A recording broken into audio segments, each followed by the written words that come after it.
దేవునికి స్తోత్రం కలుగునుగాక. అందరూ బాగున్నారా?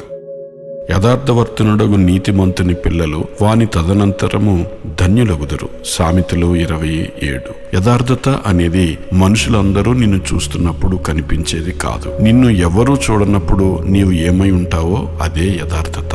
అది ఒక నైతిక స్థాయి. నీ చుట్టూ ఏమి జరుగుతున్నప్పటికీ ఆ స్థాయి నుంచి నీవు ఎప్పటికీ దిగజారవు. అదొక ఉన్నతమైన స్థితి. యథార్థత, సత్యసంధత, మర్యాద ఎన్నడూ వమ్ము కాని పరువు ప్రతిష్టలు.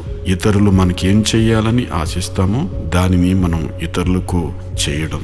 నిజాయితీపరుడైన ఒక వ్యక్తి తాను చెప్పిన మాటకు విలువనిస్తాడు. యథార్థత కలిగిన వ్యక్తి ప్రమాణము చేయగా నష్టము కలిగినను మాట తప్పడు. కీర్తన 15:4. తనకు ఎంత నష్టం కలిగినా అతడు ఇచ్చిన మాటను తప్పడు.